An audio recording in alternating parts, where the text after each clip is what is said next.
Good morning, everyone, and welcome to our Sustainable Industry webinar. We're delighted to welcome you all here, especially in what is Net Zero Week for the UK. I'm Bryony Livesey and I lead the Industrial Decarbonisation Challenge, and I'm chairing today's panel. And what I'm going to do is take you through the layout of the panel session and what to expect.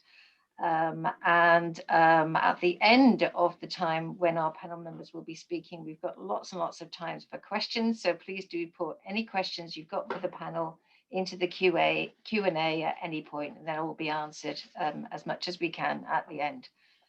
So why do we need to decarbonise industry? The first point is that they emit an awful lot of greenhouse gases, so about 1/6 of the greenhouse gases in the UK. And we have got UK government set targets to cut these emissions by 2/3 by 2035 and over 90% by 2050 so that we can reach net zero.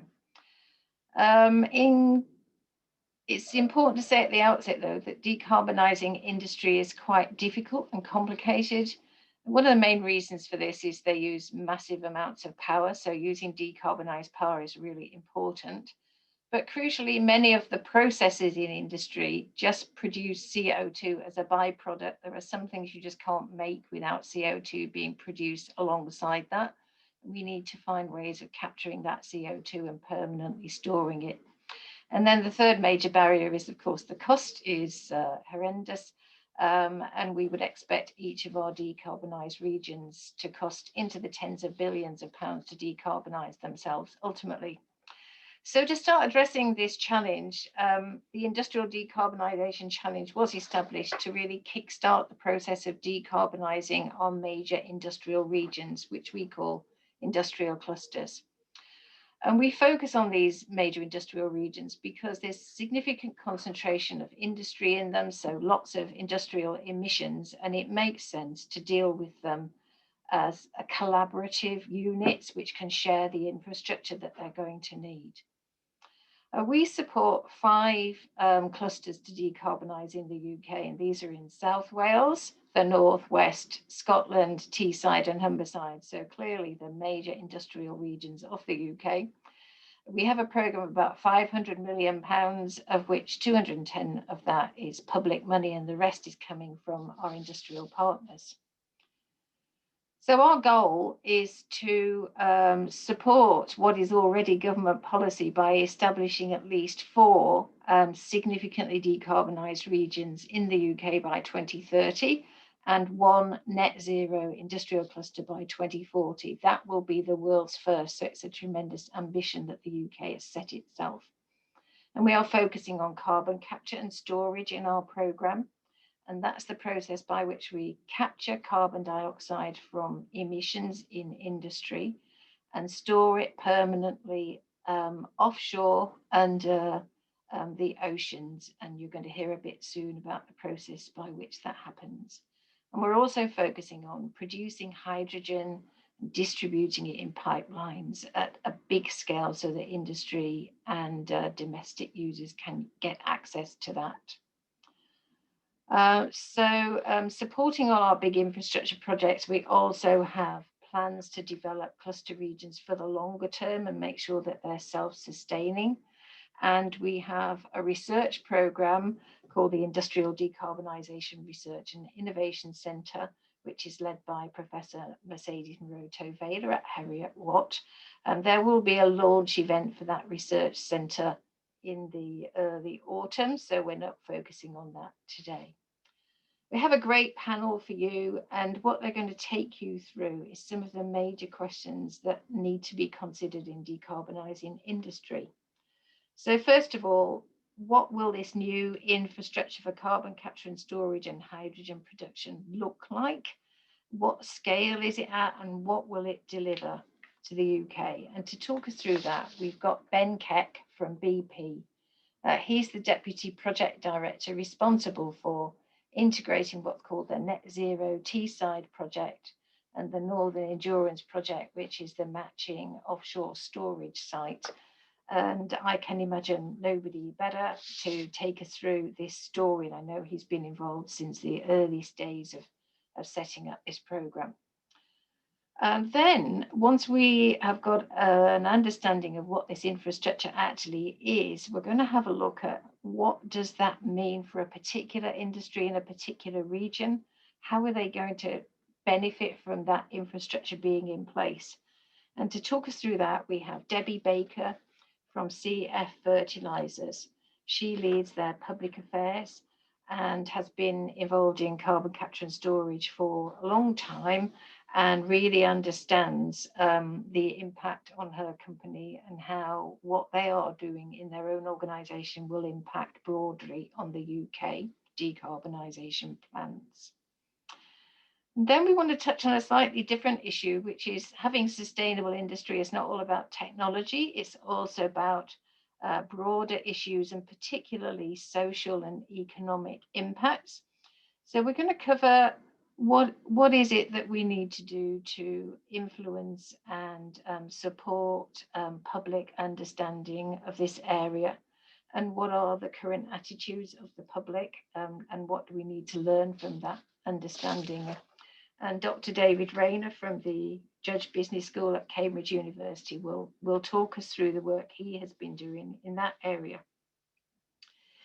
Next, we'll move on to looking at what does that really mean for one of our cluster regions from a social and economic perspective. And Katie Hedges, who's been involved in Humber cluster, again for quite a while, and plays a leading role in low carbon strategy at Catch, which is an industry partnership supporting many of the industries in Humberside that will need to be decarbonising. She has a great understanding of what this might mean for a specific cluster and how we might learn from some of the research going on in this area. And finally, we're going to have a bit of a research response to what is a major opportunity for the UK. So particularly looking at why is permanent storage of carbon dioxide important? How do we know that we're delivering permanence on the scale that we need? And what are the other key research questions that are arising from decarbonising industrial clusters? And we have Professor Niall McDowell from Imperial College to talk us through the work he's been doing in that area. I know he's been involved in energy systems and low carbon impacts on the UK for much of his research career. So we're really looking forward to hearing from all the panelists. I'm now going to hand over to Ben Keck to take us through how to decarbonise an industrial cluster. Thank you, Ben. Thank you, Bryony. And thank you very much for the opportunity to talk about just kind of what kind of scale of challenge we're talking about here for industrial decarbonization to get us on a sustainable pathway.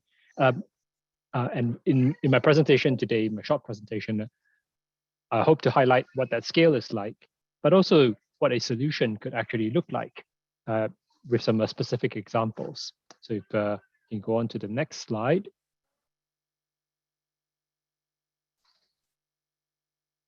As Bryony mentioned earlier, back in 2017, a grand challenge, and I love that term, was put forth in terms of supporting clean growth in the UK. That's the industrial clusters mission, and you can see the distribution of emissions, which, as Bryony mentioned, was about a sixth of the total emissions in the UK. Essential that we remove them in order to help the UK get to net zero by 2050. You can see those few clusters there, with the Humberside being the largest, and then a series of others all dotted around the UK. And the way I kind of look at this is there's some major advantages here for the UK.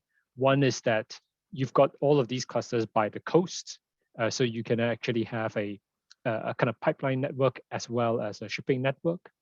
But the other thing is there's lots of synergies within each one of those clusters. So you can see some of those industrial sites like chemicals, glass, paper, pulp, oil refining, etc.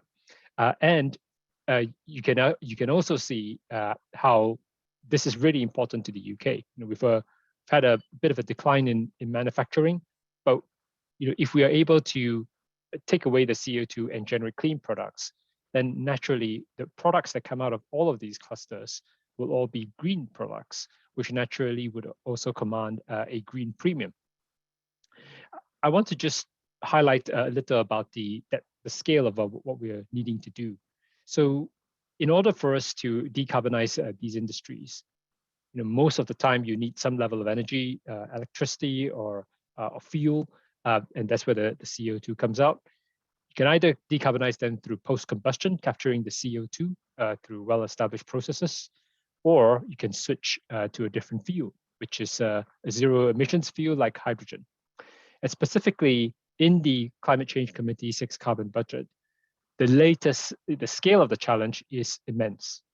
We have 0 million tons per annum of CO2 injection today, and the recommendation in order for the UK to get to net zero by 2050 is 22 million tons per annum of injection and 5 gigawatts of hydrogen by 2030. And it progressively goes up another order of magnitude, 53 MTPA by 2035, and then by 2050, 105 million tons per annum, and a large amount of hydrogen.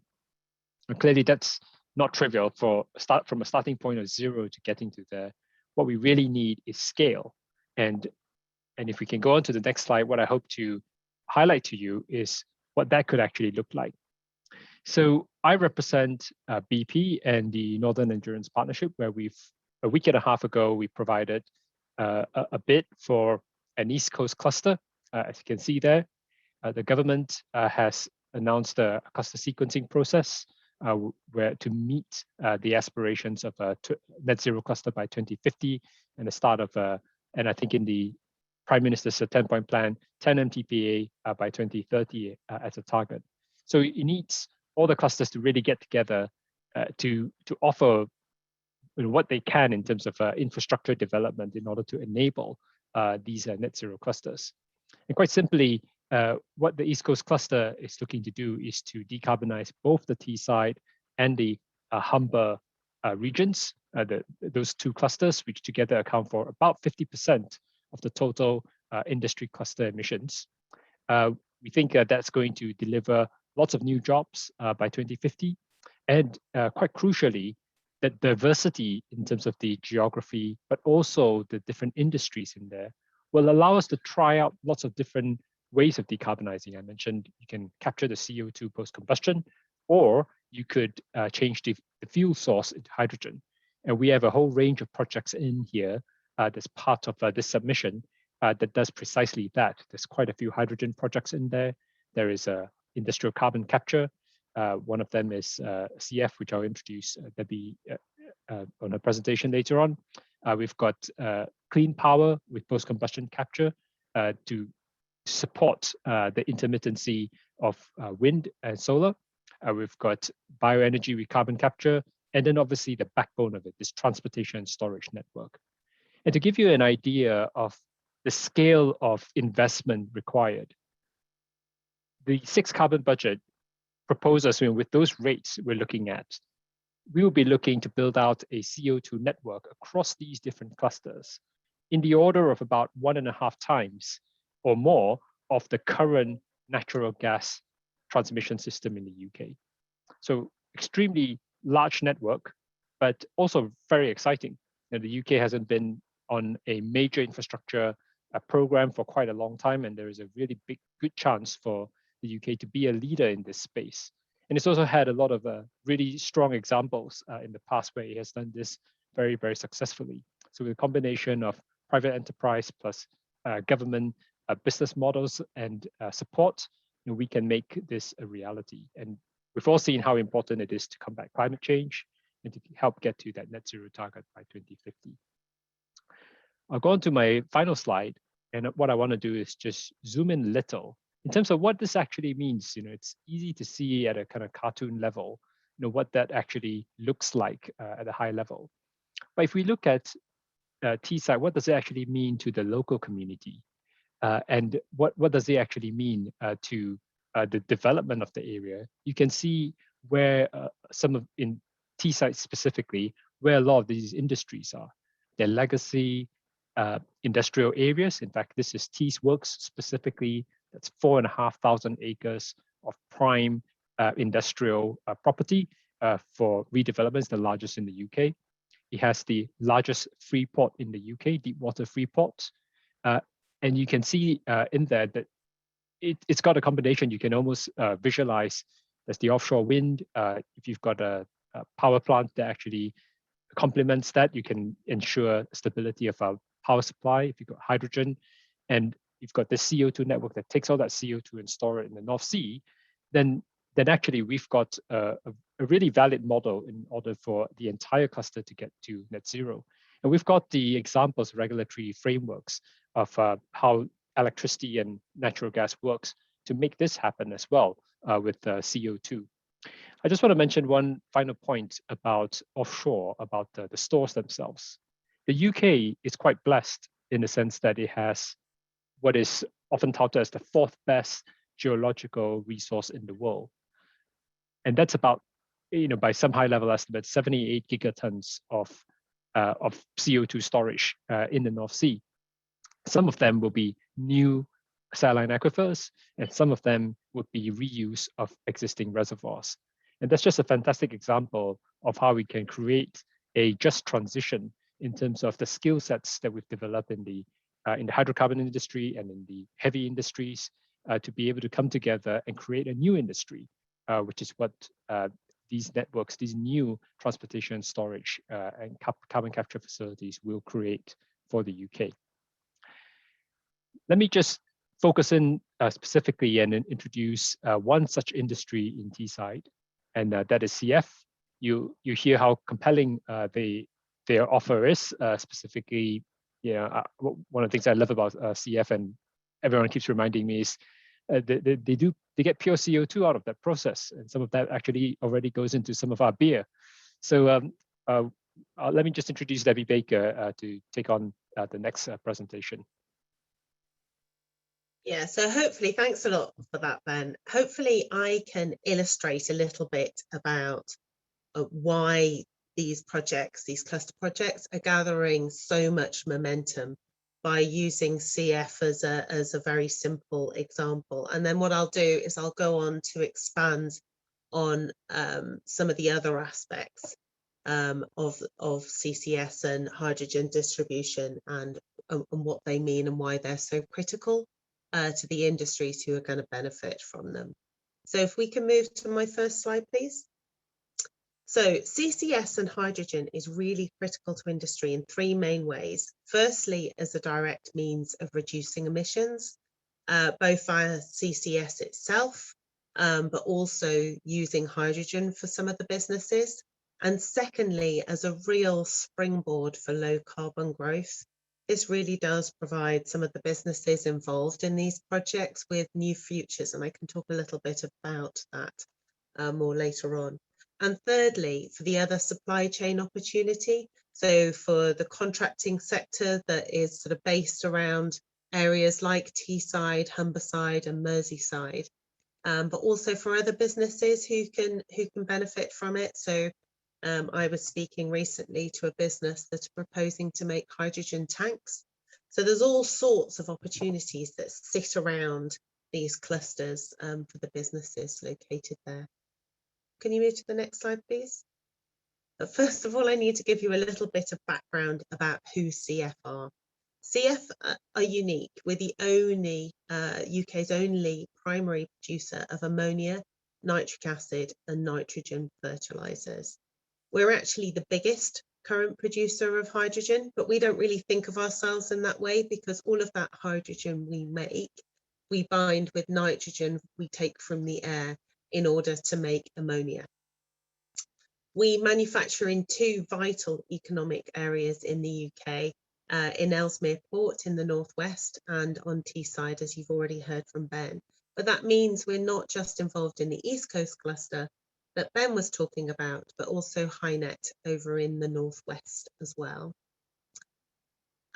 In total, our activities benefit the north of England's economy to the tune of 674 million every year. And I calculated that at the back end of last year, working with our suppliers to work out where where their money flows through the economy. So we try really hard to work with businesses in our local regional areas, and you can see how that flows through into those regional economies. And we also provide really highly skilled, well-paid jobs. So the salaries on our site are 150% of the regional average. So these are really good quality jobs where people can come and spend a career, and quite often do. Our average length of service is over 15 years. So once we have access to CCS, the products that we make can be, and our products that we make can be delivered in a sustainable and low carbon way. We have a real opportunity for the future, and I'll talk a little bit more about that later. Next slide, please. So in TSide, as Ben explained, we sit actually at the front of the ammonia and nitric acid supply chain, and these are really key building block chemicals. So decarbonising us really helps to decarbonise our chemical customers too. There's been an ammonia plant in Billingham since the 1920s, and the rest of that Teesside chemical industry has grown up around us. And we have a really strategic and symbiotic relationship with those businesses. So decarbonising us actually means that there will be a lower footprint for tangible products that you and I use every day in our daily lives. So from the baths and sinks that we, and television screens and the perspex screens on our phones, all of those are used, made from methyl methacrylate, products produced by Mitsubishi Chemicals, who take a great deal of the ammonia that we produce on the site. There's also Huntsman, who we supply nitric acid to, and they use that to make acrylonitrile. And lots of the acrylonitrile that they make, the majority of it, is used for building insulation. So decarbonising us, and also they decarbonising BOC, their hydrogen plant, will actually reduce the emissions from their site on Wilton by 60%. And that's all of the European acrylonitrile production. So that's going to make a really big difference to that building insulation.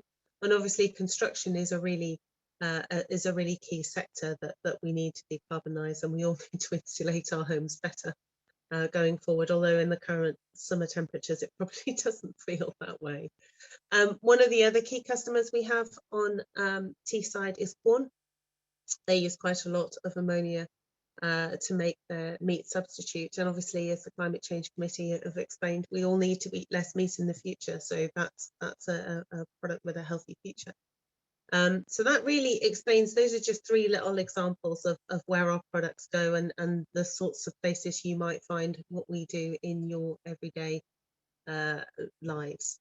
So the second part of what we do is as a fertiliser producer. We're actually the UK's only nitrogen fertiliser manufacturer. We supply about 40% of UK fertiliser. So reducing our emissions actually makes a material impact on the farmers' carbon footprint, and will make a difference to UK agriculture more broadly, because fertiliser is quite a big part of the farmer's carbon footprint. So we can produce the production, the emissions from production, but we are also involved in helping farmers to use the products more efficiently. So a key part of the sort of clean air strategy is encouraging farmers to put the right product in the right place at the right time. And then finally, CF, as the only primary producer of ammonia, decarbonising us provides us with access to all sorts of new markets. That's basically involved in both using ammonia as a shipping fuel for the future. The Department for Transport forecasts that 80% of UK domestic shipping will be reliant on ammonia as a zero carbon fuel by 2050. But also on that sort of decarbonisation journey, for those places that don't have hydrogen production, actually beyond the clusters, there is a role for ammonia as a means of transporting and storing hydrogen and then cracking it back to hydrogen at the point of use. So there's quite a big part for us to play there as well. And all of those really give us a very bright future that we wouldn't have without carbon capture and storage, because really it is our only natural step from here. We've already reduced our emissions by 40%, and there's nothing that we can materially do at this point until we get CCS in place. So it is absolutely critical, particularly to our business at a sort of strategic and transformational level. Next slide, please. So whilst I can illustrate what this project actually does for our business, the impact is echoed and amplified through the clusters. And because Ben has already talked a little bit about the East Coast cluster, I'm going to pick up some examples from HyNet. The first one would be Tata Chemicals. Tata are really very well known for carbon capture and use. They're just commissioning their carbon capture and use plant to use their CO2 byproduct to make sodium bicarbonate, which has an awful lot of uses as a high quality product in medical procedures. And going forward, the next step on their journey is going to be to use hydrogen to decarbonise the rest of their process. So it's really vital for them. The other company that I spoke to get a sort of view of what CCS and hydrogen means for them is Encirc. Now, Encirc are the biggest glass producer in Europe, and just at this moment in time, just about to start at Pilkington Glass, is the first hydrogen trials of a glass furnace in Europe. And Encirc are hoping to capitalise on that to get a first mover advantage by using hydrogen to decarbonise their production process entirely. And that gives them real first mover advantage in their markets, and they're looking to really expand their production capacity in the Northwest on the back of that. And finally, I spoke to Innovin. Innovin are already hydrogen producers up in Runcorn, and they have set up a hydrogen business.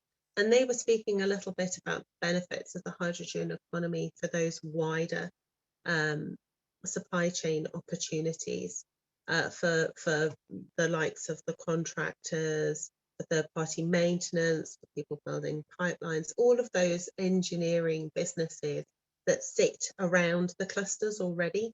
That provides them with, vast economic opportunity that probably wasn't there previously. So hopefully that small number of individual case studies illustrates a little bit why this is such an important process to preserve precious, well-paid, high-skilled jobs, and to decarbonise those clusters and provide them with real new low-carbon growth opportunities.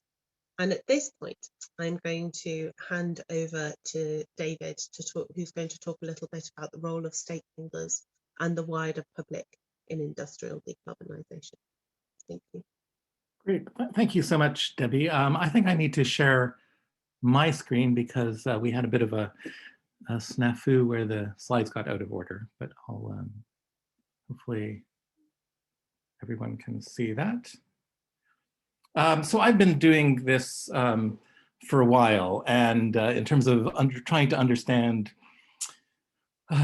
wider UK public attitudes towards carbon capture and storage, and now in the context of industrial clusters. And having been at it since 2005 or so in terms of UK surveys, I do feel a bit like Charlie Brown, where the the ball is held out and often taken away at the last minute, and so we talk in the context of citing new infrastructure, about social license to operate. We talk about this in the context of businesses. And so we need to understand what we mean by public attitudes and potentially the role they might play. And the first point I would make is although I'll be showing you some results of a kind of a representative surveys of the British public, there are in fact many different publics that differ in terms of how a new piece of infrastructure matters to them, both in terms of the balance of benefits that they might derive, and the potential risks that such new infrastructure might pose. It's also important to say that the saliency of these issues will matter. And Katie from Catch will talk next, and she'll talk more about stakeholders. But it is important to say that there's a kind of wide range of publics and wide range of stakeholders that will engage with and impinge on these different issues. And the way you actually try and get at those concerns, get at the understanding of what these different groups perceive is can be carried out in a number of different ways. As I said, I'll show you both from some focus groups we did up in Peterhead in Scotland, as well as some large representative surveys. But there's a wide range of approaches, as many of you will be familiar with the Citizens Assembly, which ran last year, got quite a bit of media attention. So I mentioned trying to do this at the local level, and if you recall, Peterhead, or the most recent incarnation of the effort to develop a carbon capture and storage at the gas plant, the large gas plant at Peterhead, was sort of pulled out by the last government's cancellation in December 2015 of the £1 billion CCS demonstration program. And about a year later, in early 2017, we went to a number of places. We went to Aberdeen to try and understand the impact of the low carbon transition on the hub for oil and gas industry in the UK. We looked at Edinburgh, but then we did 2 focus groups in Peterhead, so about 19 people in all. And going in, we were very worried that there would be a lot of bitterness, recrimination about this CCS plant at Peterhead being cancelled the previous year. That might have potentially brought in jobs and investment into this relatively poor local community. And what was actually most striking was that we didn't get recrimination. What we actually found was that virtually nobody, at least from our random group of 20 odd people in Peterhead, had any clue about this project. And so, maybe again, in the context of thinking about that ball being yanked away, it's not surprising that, that there was very little uproar, very little political kind of pushback on the cancellation of that CCS project. More recently, we've been doing kind of regular series of public opinion surveys, and we do this kind of on an annual basis, but I wanted to show you some sort of hot off the press numbers that we did just last month. And I think there are a couple of striking things when we ask about kind of the portfolio of options that the government has to look at when addressing climate change.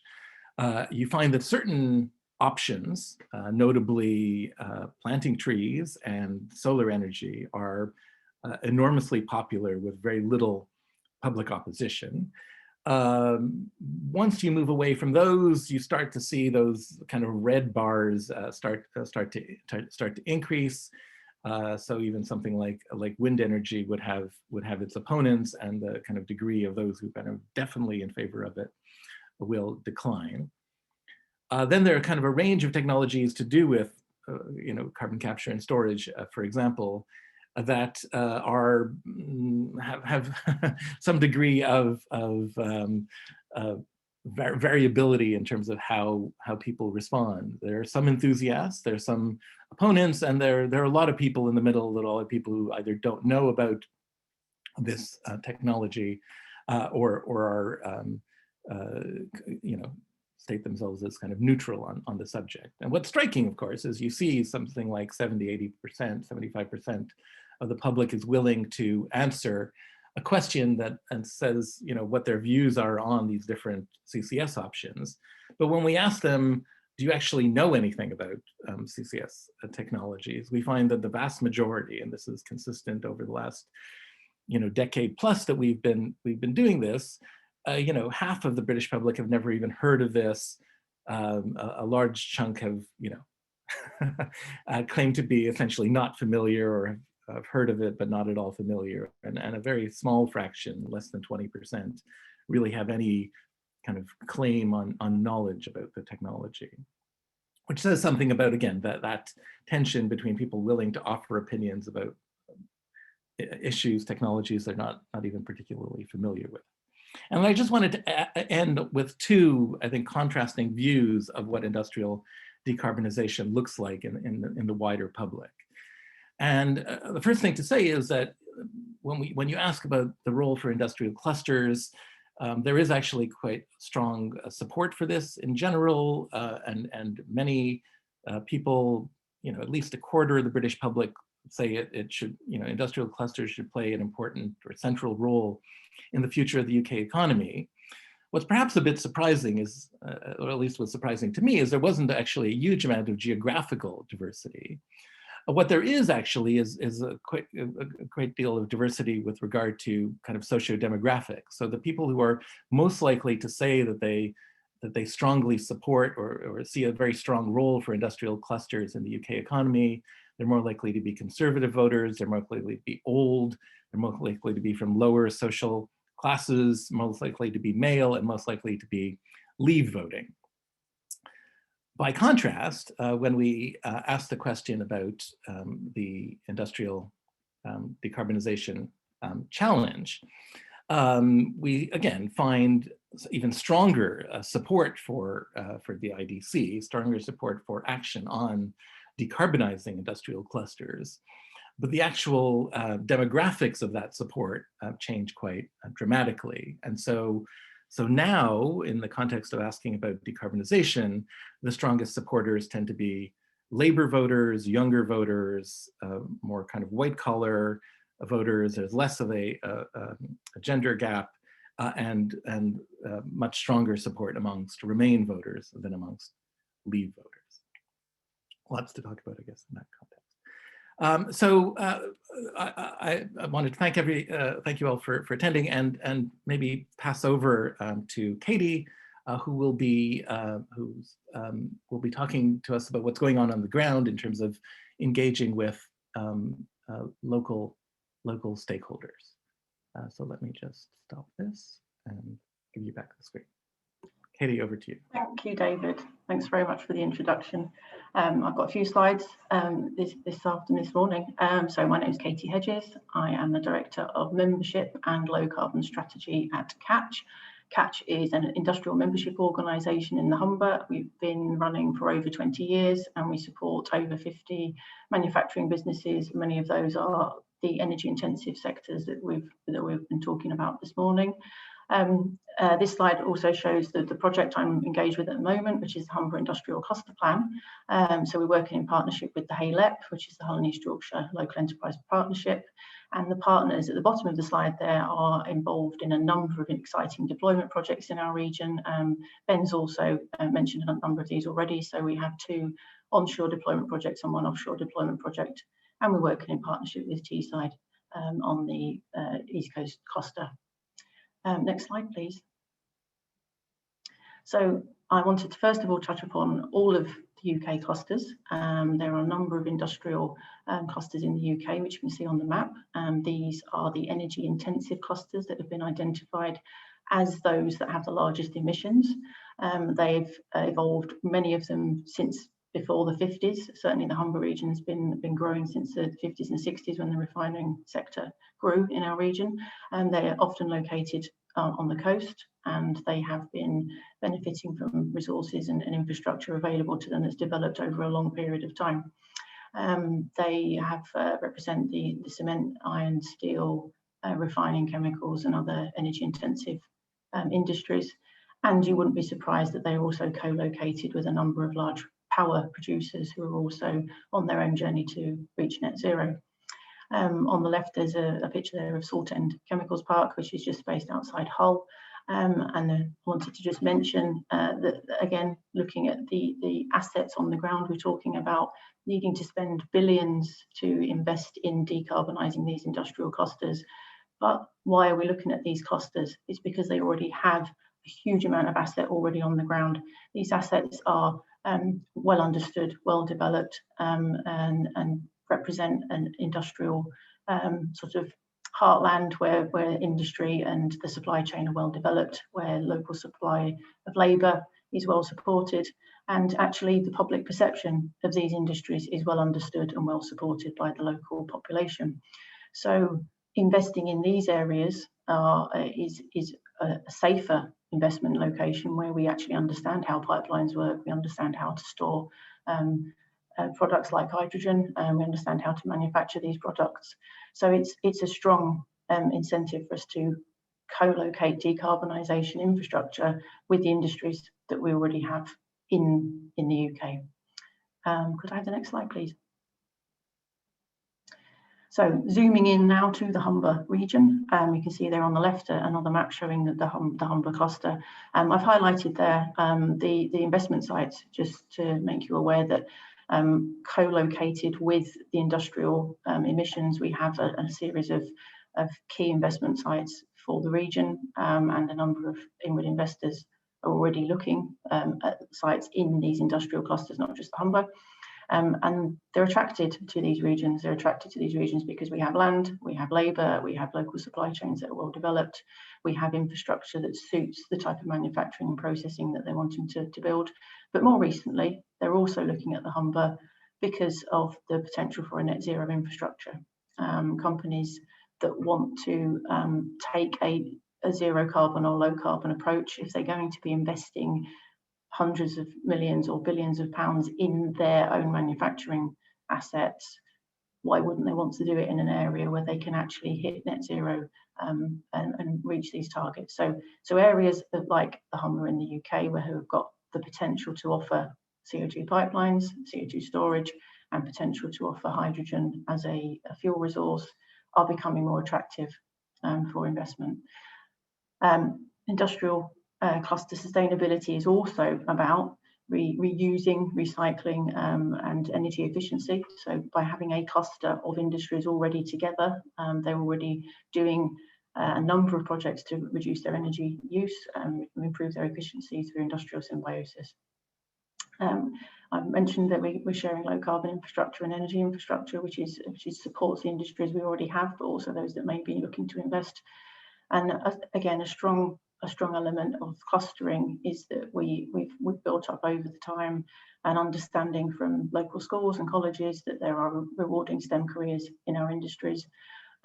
We have built strong local supply chains through the contracting sector, so there's 50 large manufacturers in the Humber that catch support, but we also support the 250 supply chain companies that service and maintain that sector. So having a strong engineering construction sector and a strong maintenance and support sector is key to having this industry well supported and sustainable. And the last item there is the recruiting and training and sustaining of employment. So again, we've mentioned earlier, it's very important for these clusters to have an understanding from the local population about the long-term careers, well paid, good work on their doorstep, and we work as hard as we can to link local people to these rewarding careers. I'm going to pause there, and I'd like to introduce the next speaker. Niall is our next speaker, and he's going to talk to us about the key research questions around sustainable industry. Over to you, Niall. Thank you very much, Katie. So that's a really interesting place to pick up on. And the challenge, though, I think, of being the last to speak after such an august group is that there's really very little left to say. But so I think maybe a place to start is that, the UK was the first major economy to legislate for a net zero plan. And whilst that provided a great deal of clarity, so originally under the original 80% by 2050 paradigm, I think 80% of emitters thought that they were in the 20% of emissions that were excluded from the target. So this net zero thing has provided a lot of clarity. And carbon management is therefore it's a long-term challenge for the UK, and industrial decarbonisation is core for this. And importantly, it involves every section of the economy. So the energy, apparently my sound is breaking. I'm not sure what I can do about that beyond try and crack on, I'm afraid. But please do sing out if it gets terrible. Sorry, Rebecca. So where was I? Yeah. So energy intensive industries they are intertwined, and so we'll have to kind of very carefully think about broader knock-on impacts beyond just the plant gate when we're thinking about the decarbonisation. And moreover, these facilities are trade exposed. So relative to heat, power, and mobility, industrial decarbonisation is uniquely complicated in this regard. So happily, there is a lot of great work already happening in the UK beyond, focus on addressing just these issues. And for example, Bryony mentioned INVRIC at the very beginning. We also have the UK CCS Research Centre, as well as the various supergens. And some of these are coming to an end and others are just getting going. So there's a lot of stuff happening. But the remaining gaps, in my view, are not exclusively technical. I mean, personally, I think that we could pretty much go and do everything we need to do with existing commercially available technologies. So obviously there remains room for improvement, but I don't believe that there are any showstoppers. And the key point for me is that we need to get on and deliver some first of a kind projects and fallback projects, as opposed to continuously re-exploring the same R&D space. And I think that we are in a little bit of danger of doing that. The other piece as well is that, whilst 2050 feels like a long way away, it really isn't, I think. And so therefore our transition needs to be as close to a step change as we can possibly manage. And so, for example, ideas like CO2 utilization need very careful thought in this context. So if what you're doing is you're capturing some kind of fossil or lithospheric carbon from a power plant or cement facility, and instead of sequestering it, you're putting a lot of energy into that carbon to convert it to a fuel, and then that fuel is combusted, it's used, and that the lithospheric or fossil carbon ends up in the atmosphere. What you've done is arguably you've added to the atmospheric carbon stock, and you've also you've used some presumably low carbon energy for that project, as opposed to using it to displace some higher carbon energy from the rest of the system. So we really need to think about this very, very carefully. I think one gap in whole economy carbon management, it's in this sort of removals and offsetting space. And I think quite a lot of the work remains quite siloed and technology focused, and it lacks truly integrative whole systems thinking, which accounts for the myriad socio-technical economic challenges that are associated with this transition. And I'll come back to this in a couple of minutes. But as Bryony mentioned in her opening remarks, CCS, CO2 capture and storage, is really key, as are greenhouse gas removals, GGRs. So GGR refers to a portfolio of approaches for the removal of CO2 from the atmosphere and its subsequent storage in a range of carbon sinks, including the biosphere, the aquasphere, and the geosphere. So one key issue is that, so when you take carbon out of the geosphere, fossil carbon, and you put it into the atmosphere, it persists there for, effectively forever, for a very long time. So therefore, from a climate repair perspective, what's key is removal in a permanent fashion. So simply removing CO2 for a century doesn't come close to achieving the same. At best, you're simply delaying the onset of the impact of climate change. So put another way, removing CO2 for a century might be equivalent to avoiding maybe 40% of that initial emission, perhaps quite a bit less. And this necessarily raises the question of intergenerational fairness in the context of climate change mitigation. So just to unpack this a little bit more, in order to deliver a commercially viable GGR project, it's necessary to determine a beginning and an end to that project. So that means that we need to be able to accurately define A, when CO2 removal starts, B, how much CO2 gets removed, at what rate, and for how long. So how much carbon do we remove over the lifetime of this project, and then finally, how that project gets concluded. So this implies the development of really comprehensive monitoring, reporting, and verification, or MRV protocols for any GGR pathway. And it will also be important to think about the liability chain in the context of GGR. So for example, if CO2 is removed from the atmosphere in 2030 via some mechanism that reverses, i.e. it re-releases the CO2 to the atmosphere in, for example, 2060, this CO2 will need to be once again removed from the atmosphere. And given that it's not a new emission, but rather a delayed emission, understanding with whom that liability sits for this delayed emission will be key.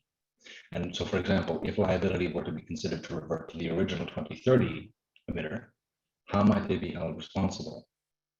Conversely, if liability is considered to sit with the 2060 emitter, the same questions will arise, noting that this may significantly impact the price at which that original removal service was provided. So if you take the example of equivalent initial units of GGR delivered by afforestation and direct air capture and storage of CO2.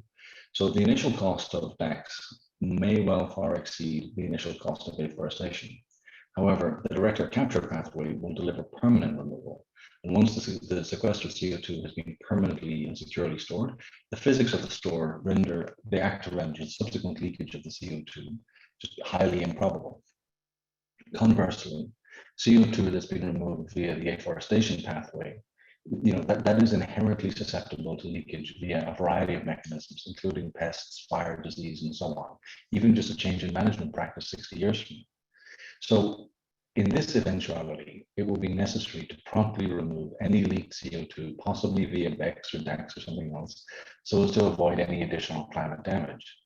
And so if this in future cost is incorporated into the initial cost, this could significantly impact the price of afforestation or any other non-permanent GGR pathway, which may be provided. So we need to think about all of this very, very carefully.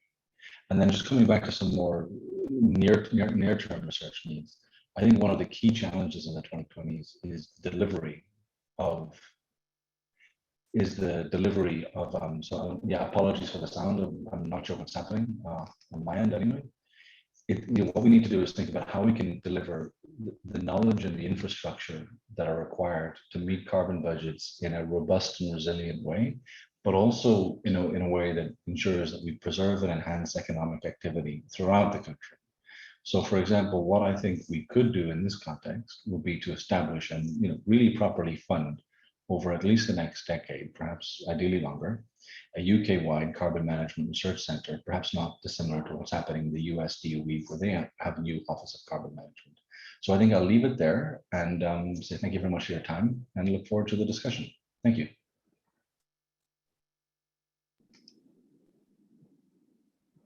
Thanks so much, Niall, and thank you to everyone who's spoken. We've had some really interesting talks, and I know by the quality of the questions that are coming in that it sparked a lot of thought amongst the people who are joining us today. So thank you so much for that. I think we will we'll all sort of gather on screen, and I will kick off the first question with Ben Keck, if that's okay.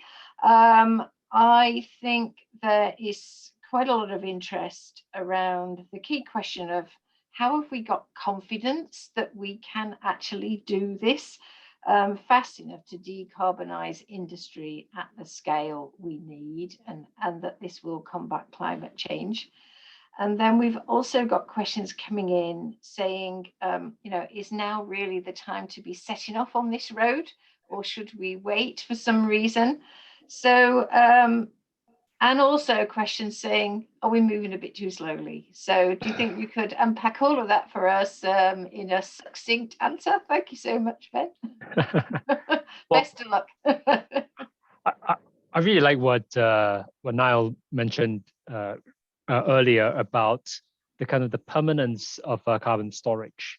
And so we know quite a lot about how CO2 is stored. In fact, the East Coast cluster, specifically the Northern Endurance Partnership, will be delivered by a consortium of companies. So that's BP leading as the operator. But you've got Shell, you've got Equinor, you've got Total, ENI, and National Grid as well, all of which bring quite significant experience of real CO2 operations elsewhere, for example, in Canada and in Norway and in Algeria. So it's something that we have done before. That's the first part. The second part is I would urge folks to remember, to think back about a period in history of what is often touted as the sort of greatest engineering challenge in the UK between 1967 and 1977, when the the national grid network converted from town gas to natural gas. And that entire network was actually converted in a span of 10 years. And what we're talking about here in terms of pipelines, effectively they're very similar pipelines taking CO2 out, except it's rather than crisscrossing the country, they're actually quite targeted around the clusters, going out to under the seabed to reservoirs that we have operated, or at least we understand a lot in the UK continental shelf for decades with the hydrocarbon industry. So it's using the same exact skill sets. So I think we have an example in history in the UK that, and we have the willingness, and also you've got the kind of the parties bringing together that expertise and capability to be able to deliver it. So I'm pretty confident. Obviously, the kind of key thing is, as with any new technology, just like in offshore wind, it needs some level of government support to get it off the ground. And I like what David mentioned earlier about the Charlie Brown cartoons as well. You know, a few of our companies have had that same experience. But you know what you're not lacking here is the kind of willingness and also the confidence that the permanent storage. You know, we need all of the entire toolkit to combat climate change. And if there's something that works today, well, why not go into it and start? Right, we'll learn a lot in the process as well. Thanks very much. That was really interesting, and I think quite encouraging the way you say, you know, we've done things on this scale before, no reason to think we can't operate on that scale again. Thanks. So I guess we've had quite a lot of questions around the work David was talking about on public attitudes and the complexity of understanding what people feel. You know, we really recognize what you said about, you know, there's a difference between public support for clusters and public support for decarbonisation, which you spoke about. But do you think you could speculate a bit more on what some of the reasons for this might be, or is it just one of the great astonishing features of the great British public? No, that's a good question. That was a kind of good, well-posed question in the chat about that. I think, you know, clearly there, you know, climate action in general has, you know, skews younger, skews left. While, again, unlike, you know, we've done work recently with Australia, but also the US, you know, there's clearly countries where there's a much stronger partisan divide over climate action. But in terms of the kind of level of urgency, level of support for that, I think it is unsurprising that our last slide, say the last slide, shows that younger people, those classically supporters of stronger climate action would also be supporting industrial decarbonization. What's I suppose interesting is that, and again, this was very much a first effort to ask these sorts of questions. But what's less clear to me, and maybe what's more interesting, is how localized some of the support is, right? So it's one thing to say that, you know, 30% of the public in the Northwest support industrial clusters, but what does it really mean down at kind of a much more, you know, at a postcode level analysis? And, you know, that I think would start to get more interesting because, again, it does, you know, what is striking is that there doesn't seem to be the sort of disparity that I would have maybe expected between the South and the North or Scotland on some of these some of these issues. So again, as I said at the very beginning, the whole question of what we mean by publics, it's sometimes not that helpful to just say that there'll be generalized support. It's maybe more interesting to look, you know, specifically at, you know, the level of TSide or for example, to really understand how that kind of local community support can actually help. But then, you know, particularly politically, right? If it does matter politically, then you'll bother your MP, you'll write in, you'll make representations and so on. So I think that is I think, a critical question going forward. Yeah, really interesting. Thank you. So you touched, Niall, on a sort of vision for a whole economy carbon management centre, which clearly we don't have now. Could you perhaps expand a bit more on that and whether it might take on some of these questions which David just raised, or would you see it doing something somewhat different from that, or everything? Thanks, Franny. So I think it necessarily has to touch on some of what David has raised. And obviously I've had the privilege of hearing David speak about this a few times, right? Because, you know, we've had this conversation. And, you know, this point, I think his point around there being no one public is hugely important and often, I think, massively misrepresented, or at least not accurately discussed in a lot of the narrative that we have, that people like this or they don't like that, and that's obviously hugely crude and necessary. And I think the second point that David mentions is that, you know, the complete absence of any kind of even awareness that this Peterhead project, that, you know, what would have been potentially very significantly beneficial for that region, there was just a complete lack of awareness of it. So given that we're set about trying to have this quite urgent economy-wide reprogramming toward net zero, everyone's going to be involved, you know, regardless of whether they're aware. So we better try and understand why they're not aware and help them become aware and engaged, and thus recognize the value and opportunities that go along with it. So yeah, I think that so a more coherent and deeper integration between what one might traditionally call the sort of hard sciences and engineering and the more socioeconomic worldview. I think that's vital. But I think you're also thinking perhaps a bit more broadly than that in terms of you know, how we are going to really get to net zero across the whole of society. Is there anything you could say on your thoughts on that? Would be really useful. Thanks.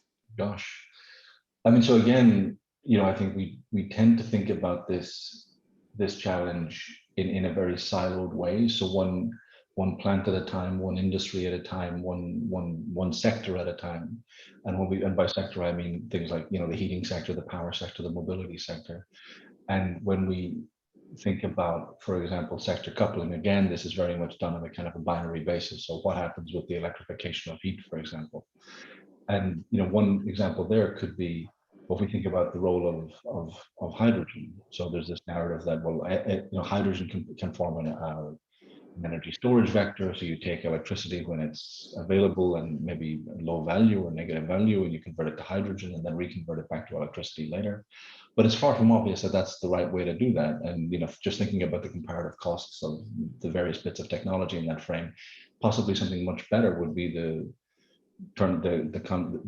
translation of electrons into protons, and from there providing a mobility service. So again, it's only through this whole economy connectivity, this whole systems thinking, that you can start to actually unpick some of this, and this will in turn drive, or at least start to identify more valuable economic opportunities and activities in those spaces. So yeah, so it's not just the socioeconomic thing tied with the techno-economic thing, but just a more complete and multi-scale approach to the techno-economic challenges. Yeah, it's going to be tremendously complicated to think through something like that. I think, you know, when you think about the challenges of decarbonising industry in itself are enormously complicated, and the decisions that industries are having to take on which way to go, of course, are not simple, especially given the sort of multinational ownership of many of our industries. I wonder, Debbie, if you wanted to come in on that, because you've been involved in, you know, how to position CF within, you know, 2 cluster regions, and what might be good for your business and how you might support the development of those clusters as a whole. So it'd be really good to hear from you on that. Yeah, and I think probably what I've seen change over the last 18 months, Bryony, is a really different attitude from industries around CCS and hydrogen. And I think a lot of that is that business, there's risks and opportunities from the UK's sort of leadership position on climate change. The risk is that we get too far ahead of parent companies that might be based elsewhere, and it ends up being uneconomic for businesses in the UK. Or, as has proved to be the case within CF, it's a real opportunity, right? Because if we can get there and deploy these technologies first, then we've got really amazing low carbon growth opportunities. There is a difficulty in terms of the transition from where we are to where we want to be, and that can be problematic. But I think the thing that I have seen over the last year is just how many businesses are waking up to the decarbonisation journey that they've got, but seeing the carrots of that low carbon growth opportunity. And really now they can see that if they can have hydrogen, they can get there sooner than their competitors, and that gives them a first mover advantage. And I think that's creating a real sense of pull in both the clusters actually that we're involved in, that has really brought many more businesses into those clusters. Now they're aware of the opportunities that exist.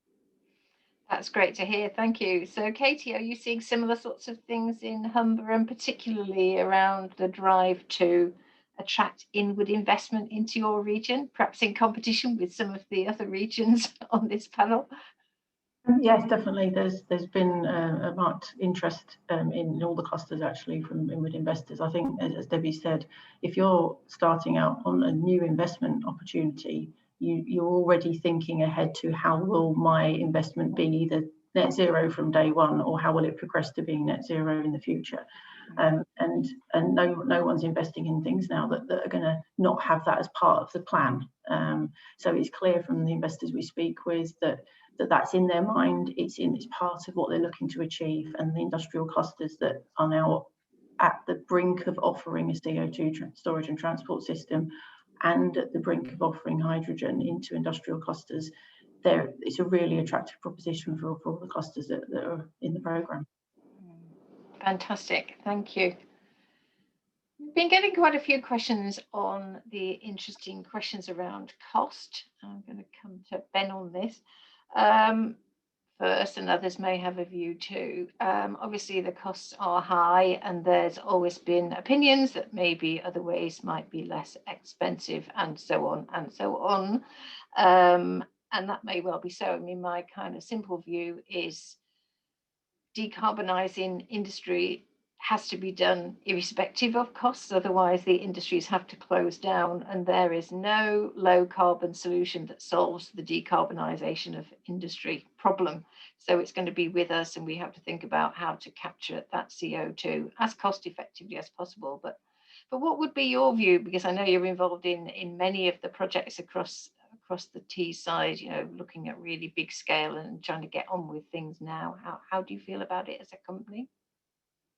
Well, I think I'll quote what I heard recently in Bill Gates' book, right, where he talks about kind of green premium of products, and I think that Debbie talked about that as well. That every company kind of waking up to a kind of decarbonization pathway realizes that there are sort of carrots at the end of the road, not just kind of rocks, really. And the reality is, there's always been a chicken and egg issue, right? Like which would the consumer be willing to pay extra? But at the same time, we've also seen, for example, in the UK, where you've got kind of the CFD mechanism for offshore wind. It doesn't take long before you hit economies of scale, and then that green premium kind of collapses quite significantly. And that's really what I would say. That's really why scale is very important in this space. One is about the urgency to meet the carbon budgets to get to net zero. But I think the second thing here really is that you don't get that kind of cost reduction, the unit cost reduction, without the skill and the learning that comes with it. So you've got to ask yourself, well, it might not feel like it's worth it now. It looks expensive now, but throughout time, we, as a kind of as a society, we've often kind of made leaps and bounds once we've kind of gone into a technology, and then we see a major cost reduction. We don't expect anything dissimilar with CCS, right? And the way the Northern Endurance Partnership looks at this is that, you know, if you were standing back in the day of building up natural gas networks, you know, you would have had the same dilemma. And you know, what would have been the right thing to do with modern kind of technology and systems to build out large infrastructure? Are we capable of doing that more cost effectively and more efficiently? Well, the answer is yes, right? As the example that I gave earlier. So I do think though that it may look high right now, the cost, but I think maybe the societal costs for climate change might be even higher, right? And the sooner we can get on that cost curve and get to scale and reducing it, the better. I noticed Niall's put his hand up. Thanks, Ben. I just wanted to pick up very quickly on this sort of the consumer premium piece. And, you know, so we've done a bit of work on this at Imperial, looking at, you know, the marginal cost of a zero carbon car or a zero carbon house or zero carbon Mars bar or whatever. And, you know, the takeaway is there sort of isn't one. You know, once you sort of think about all of the various steps in the supply chain, the amount of that cost that actually gets passed on to the consumer, it's sort of in the noise. And so, you know, there may not be as much of a barrier to consumers paying for these things as one might think if one exclusively looks at the cost of carbon abatement at the original point source. And a really, you know, good example of this is, for example, the cost of a plane ticket, right? If you're traveling across the Atlantic, your fuel cost is less than, you know, some number between 15 and 20% of your ticket price. So because there are so many other bits in that thing that you're paying, the price of a fuel can change quite a lot and get lost in the noise. So it's not, the barriers may not be as high as we might think if we just look at the cost of carbon mitigation, or, you know, same in oil refineries, right? Oil prices vary, you know, and that volatility is within the range of abatement costs. Food for thought. Thanks, that's really interesting. Did anyone else want to come in on that point? Yeah, I just wanted to add, thanks, Brandy. I just wanted to add that, you know, if you look at the example of offshore wind, you know, you do find actually broad public support for that, even though, particularly at the beginning of that journey, the costs were, I don't know, eye-wateringly high, but they were very high. You know, they were 3 times the power price, and there was actually quite strong public support for this. So just because the costs are, you know, somewhat high, is not reason to think that you won't necessarily find a vote winner. You won't necessarily find a topic that won't still garner public support. I don't think people really differentiate at you know, in a way that Niall or I might in a you know, some sort of economic analysis. I think there's kind of much broader view of the value of this effort.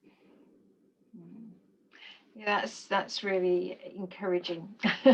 I wondered if Katie might just perhaps talk us through what I was thinking of asking you whether you think a low carbon Mars bar would be attractive in Humber, but I decided not to do that. I think the answer is obvious. We all want one, right? I wondered if you could talk to us a little bit about some of the interest, I suppose, in what role decarbonisation of industrial clusters is going to play in levelling up across the UK, because we know it's talked about a lot. What do you actually see in Humber? And then perhaps Debbie could comment on what she sees in the northwest. Thank you. Yeah, I think it's important feature of the clusters, as what I'd said before, the number of jobs and humans that are supported through existing cluster activity, the assets on the ground we have now, and the employment that those assets already have in the region is important. But the opportunity to grow and build more careers in engineering and manufacturing and science, and to offer those job opportunities to the communities in the industrial clusters, which are in some of the poorer parts of the UK, I think that's the strongest way for me to describe it, that green jobs broadly can be achieved in some of these industrial heartlands where some manufacturing is in decline, but I think the shift to a net zero manufacturing zones or hubs, whatever you want to call them, I think that the opportunity there is to be made to actually level up for some of these communities in some of these regions. Thank you. And Debbie, what are you seeing in the northwestern Teesside? Yeah, so I think the point that's just been made is really key. The skills already exist for much of these in these regions. So we already have people who understand how to work with hydrogen, who have the right set of engineering skills, and it's a real opportunity to grow in these regions and create, so for example, we had a conversation yesterday actually about setting up new apprenticeship schemes for the region and what opportunities there would be in Teesside, given the increased number of jobs there, to really boost schemes that already exist, to grow a workforce within those regions themselves. And those are fun, it's fantastic to be having conversations like that again. Really, really good, because we've kept those kind of apprenticeships alive, and it would be really great to have new generations of people, particularly at this point when university is really an expensive investment for a lot of people in these regions. The fact that it's a 3-year apprenticeship and then we will pay for people to do a degree afterwards, those are really good jobs. So it's building on the backbone of what's already there in the regions and giving it a sort of new life for the next 30, 40, 50 years, which is, it's all those areas of the country would ask for. It's how they would define levelling up for those regions. Fantastic. That's really encouraging news. We are running out of time now, amazingly. Okay, so we won't be able to answer any more questions live. The panelists have got access to your questions, and if there are any questions that have come in that you would like to answer, then please feel free to put any responses into the chat that you'd like to share with the questioner or the whole audience. So you'll have up to 10 minutes to do that. But first of all, I'm going to go around the panel and give them an opportunity to make some closing remarks. So anything you didn't get a chance to say up to now's the time. So I'll just take us around in the same order we had the panel presentation. So starting with Ben, please. Thank you. Yeah, thanks, Bryony, and thanks again for the opportunity to give an example here of a model hub, East Coast Cluster. I just want to kind of point out a few things that's really changed in the time. You and I were joking about how long I've been on this project, and what's really kind of changed, especially in this last year, right? The first one is about financing, right? So kind of green funds have kind of skyrocketed in terms of volume, indicating a huge demand for green products, green investments that kind of overcome some of the cost questions, cost points that David mentioned earlier as well. So there's definitely a keen interest in the public investment community, and financing has really changed that. I think the second thing is that there's an element of kind of security, right?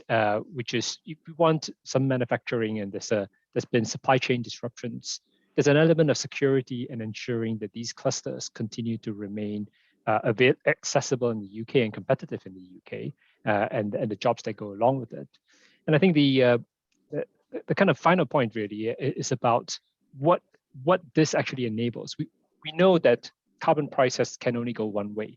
It's only going to go up, which means that at some point, whatever investment we put in right now, it's highly likely that it's going to be market supported, purely free market standing without any subsidy support in a relatively short period of time, is what we think. And if you think about these clusters having a CO2 network that is plug and play for new industries to come in, it's incredibly attractive for inward investments for other industries elsewhere, and it really put the UK on the front foot here. So I think we've talked about kind of policy support being required for it. I would also kind of urge people to think about the urgency about doing something now, but also kind of the longer term about what are things that really changed that will allow this to accelerate going forward. And obviously, on behalf of my BP and the other partners, we're stand pretty ready to deliver this. Fantastic, thank you. Debbie. So I was about to make the same sort of points as Ben. I don't actually feel that Charlie Brown's football is going to be taken away. This time, I think really the projects have gathered too much momentum for that. I do think we are going to have to be cognizant of industry's need to be able to continue to compete internationally in the short term. But I do think this time, these projects will really happen because they have become so core to the decarbonisation roadmaps of just so many businesses who are based in these areas. Fantastic, thank you. David, over to you. Yeah, thanks, Bryony.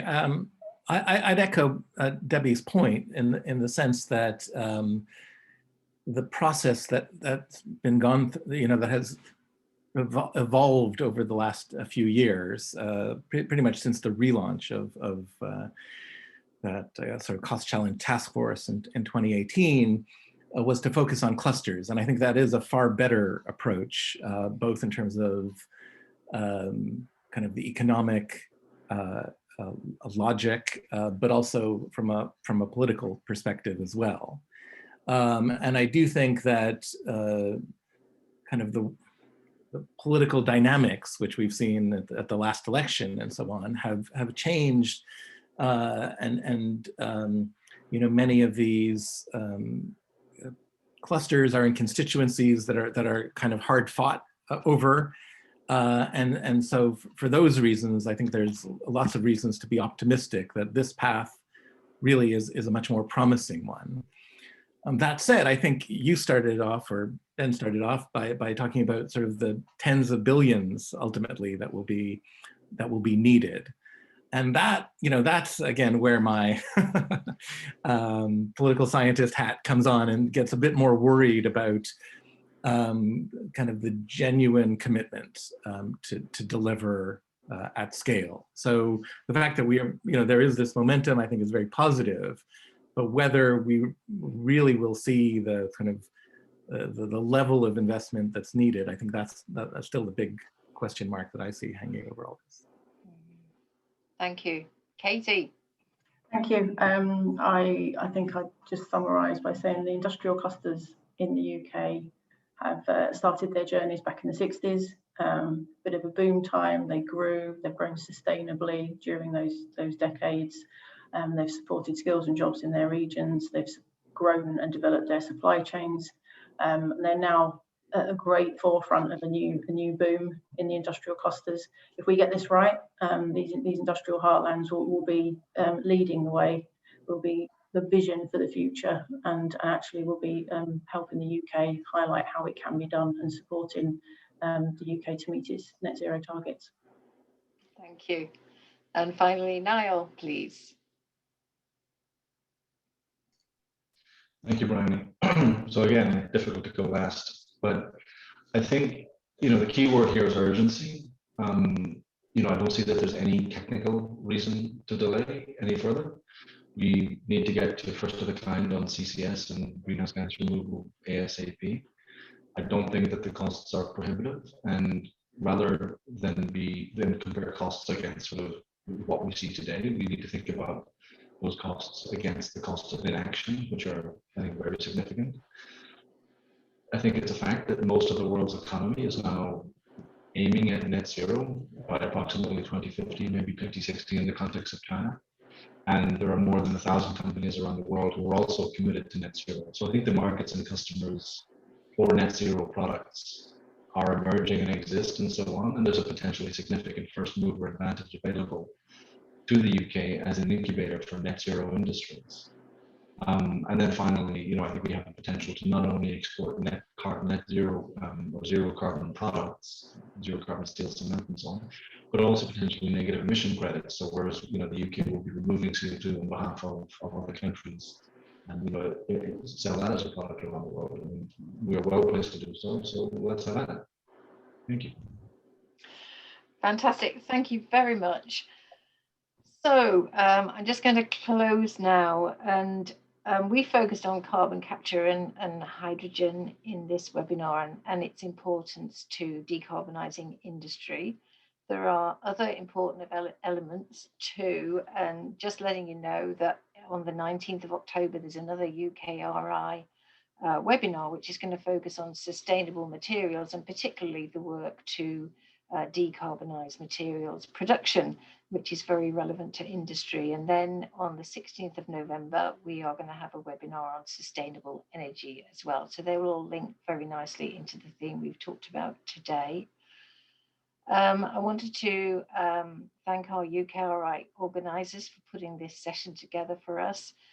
And I'm really particularly pleased that I've had the chance to showcase some of the work we're doing in the Industrial Decarbonisation Challenge. We are so committed to delivering effectively the work that we've kicked off now.